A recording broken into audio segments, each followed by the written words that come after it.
नमस्कार, मी पंजाब डक. आज आहे 17 जून 2025 आणि मी जात आहे कळवणकडे, नाशिककडे. या ठिकाणी कोपरगाव जवळ आलेलो आहे.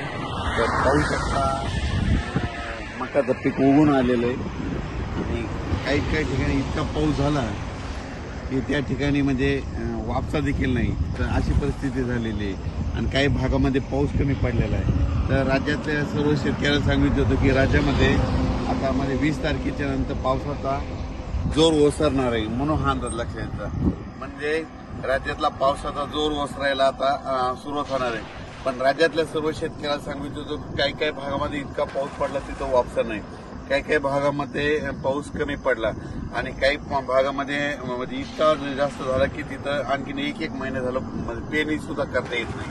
पण राज्यात मात्र सर्व शेतकऱ्यांना सांगितलं ज्यांची पेरणी झाली त्यांच्या झाल्या, ज्यांच्या राहिलं तर त्यांना जूनच्या शेवटच्या आठवड्यात एक चांगला पाऊस येणार आहे, म्हणून हा लक्षात येतं. म्हणजे 27 जूनच्या नंतर राज्यामध्ये जूनच्या शेवटच्या आठवड्यात नंतर एक मोठा पाऊस येईल. मग त्याच्यात मात्र राज्यातल्या सर्व शेतकऱ्यांच्या राहिलेल्या सगळ्या पेरण्या होणार आहेत, म्हणून हा अंदाज लक्षात येतं. आता जे पाऊस पडला ज्यांचे झाले त्यांचं झालं, ज्यांचे कापूस लागवड झाल्या. पण आता 2 दिवसाच्या नंतर म्हणजे आणखी 20 तारखेनंतर पावसाचा राज्यातला जोर ओसरणार आहे. म्हणजे पाऊस कमी पडणार आहे. तसा पाऊस थोडा चालूच राहणार आहे. स्थानिक वातावरण तयार होऊन पाऊस राहील.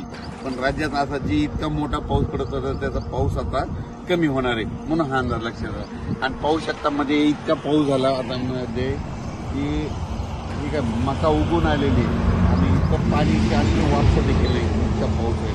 म्हणून राज्यातल्या सर्व शेतकऱ्याला सांगितलं की आता 2 दिवसानंतर म्हणजे 20 पासून राज्यातला पावसाचा जोर ओसरायला सुरुवात होणार आहे. जास्त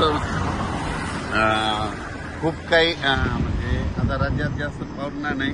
सरी मात्र येत राहतील. म्हणजे आणखी 2-4 दिवस मध्ये एकदम बंद होणार नाही, पण सरी चालत राहील. भाग बदलत पडणार आहे. आता म्हणजे सर्व जोर पडणार नाही, भाग बदलत तरच पाऊस राहणार, म्हणून हा अंदाज लक्षात येतो. राज्यातल्या सर्व शेतकऱ्याला सांगू इच्छितो याच्यानंतर मग पाऊस असा चांगला मोठा कधी येईल. राज्यात सर्व दूरचा पाऊस आता जूनच्या शेवटच्या आठवड्यात म्हणजे 27 जूनच्या 2 जुलैच्या दरम्यान म्हणजे जूनच्या शेवटचा आठवडा आणि जुलैचा पहिला आठवडा म्हणजे त्याच्यात मग मोठा पाऊस येणार आहे. आणि मग त्याच्यामध्ये संपूर्ण राज्यातील राहिलेल्याची सगळ्याची पेरणी होऊन जाईल, म्हणून हा अंदाज लक्षात येतं. ज्यांच्या जमिनीत ओल असेल तर तुम्ही तुमचा निर्णय स्वतः घ्या. ओल नसेल तर पेरणी करू नका. ज्यांच्या राहिले ते तुम्ही काय करा, नंतर जे शेवटचा पाऊस येईल त्याच्यामध्ये तुम्ही करू शकता. धन्यवाद.